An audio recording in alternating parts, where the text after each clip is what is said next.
আপনারা সবাই ভালো আছেন? আলহামদুলিল্লাহ আমি এবং আমার শখের কবুতরগুলো ভালো আছে। আজ একটি পেয়ারিং করব। এই একটি জনসন নর এবং এই মাদির ব্লাডে আছে লুডো ক্লাসিক আর কুকম্যান। মাদিটির পিডিগ্রি আছে কিন্তু নরের পিডিগ্রি নেই, সম্ভবত আগের 2-3টে জেনারেশনের লাইন জানা আছে। এর লাইনটা জনসন।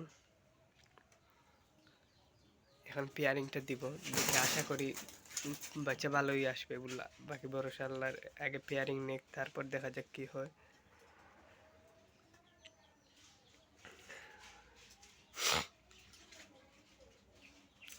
এই মাদি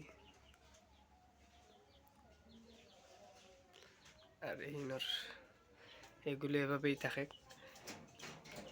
লফটে কিছু খাসা আনবো দেখি, একটা এখন আপাতত রেখেছে খালে উপরে, এই নেটটা দিয়েছে কারণ এখানে আমাদের এখানে বিড়ালের খুব আক্রমণ আছে, এজন্য এখানে একটা পিঞ্জিরা বসাবো, এইখানে একটা, আর উপরে দিয়ে আর 3টা, মোট 6টা পিঞ্জিরা এভাবে রাখবো। অনেকে আর বলতে পারেন ভাই আপনি এভাবে তো নিচতেন উপর দিয়ে দিলে তো পারেন, কিন্তু ভাই এরকম দেব না, কারণ এরকম দিলে মানে বেশি অংশে নিচের কবুতরগুলোকে বেশিরভাগ মশা অ্যাটাক করে, এজন্য।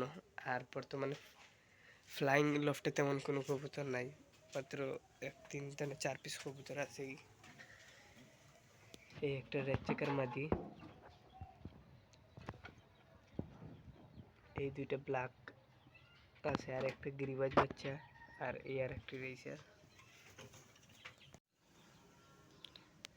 আশা আছে অল্প কিছু দিনের ভিতরে কিছু কবুতর কালেকশন করব। এখন দেখা যাক, বাকিটা আল্লাহ ভরসা।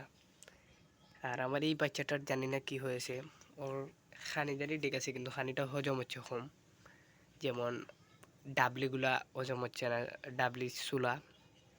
আর আলহামদুলিল্লাহ এগুলো ঠিক আছে। এই 2টা বাচ্চা আমি নিউ কালেকশন করছি অল্প কয়েকদিন আগে। এটার লাইন হচ্ছে 003 আর কাল্লুস। 2টা বাচ্চা পিডিগ্রি আছে, এক পেয়ারের বাচ্চা। আর এই মাদি আমার ঘরের একটা পুরাতন বিডার মাদি। বর্তমানে আমার কাছে নন নাই, মাঝে কবুতর পালা ছেড়ে দিয়েছিলাম প্রায় 5-6 মাস, কারণ কবুতর পালা একটু ঘরতে মানে পারিবারিক একটু প্রবলেম আসছিল, কিন্তু আবারও সব কিছু ঠিক হয়েছে আলহামদুলিল্লাহ। আস্তে আস্তে কবুতর পালাতে আবারও জয়েন্ট হয়েছি।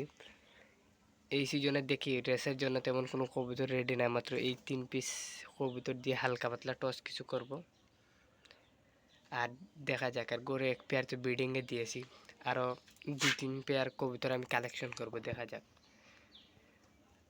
ইনশাল্লাহ কিছুদিনের ভিতরে কালেকশন করবো। আগে খাসা আনতে হবে, খাসা না আনলে তো কবুতর আনলে তো হবে না, আস্তে আস্তে সেটা করব। আর অক্টোবরের মাঝামাঝি তো কবুতর ব্রিডিংকে দেওয়ার সময়, ওই যা অল্প কিছুদিন আছে, এই কিছুদিনের ভিতরে চেষ্টা করব। আর দেখা যাক। আর এই বাচ্চাগুলি এখনও মনে হয় 4 পরে, মাদিটা 3 পরে আছে। এটা হচ্ছে মাদি বাচ্চা, আর এটা হচ্ছে নর বাচ্চা। নর বাচ্চা 4 পরে, আর মাদি বাচ্চা 3 পরে। আর এটা গিরিবাজ বাচ্চা পালছি শখে, এটাকে টেম্প করতাম আসছিলাম, কিন্তু টেম্প হয়েছে কিন্তু সময় দিতে পারলাম না, এজন্য একে ফ্লাইং লফটে এনে রেখে দিয়েছি। আর বাকি আল্লাহ ভরসা, এখন দেখা যাক। এই মাদি দিয়ে আমি আশা অল্প কিছু দিনের ভিতরে টসে নামবো, এর ফেদারটা উঠার আশায় আছি। যাটা সেল দিয়েছিলাম এই কবুতরটা, তিনি ফেদার কেটে রেখেছিলেন, তারপরে এই কবুতরটা আবার আমি ব্যাক করেছি, এনে কবুতরের ফেদার টেনে দিয়েছি।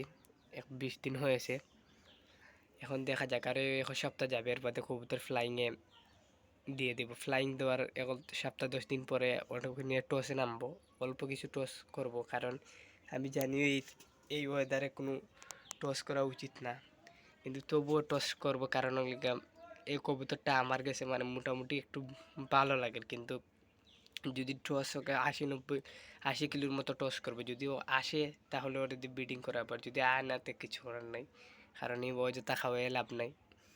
সবাই দোয়া করবেন যেন ইনশাল্লাহ একদিন এই পুরা লফট ভরে যায় কবুতরে।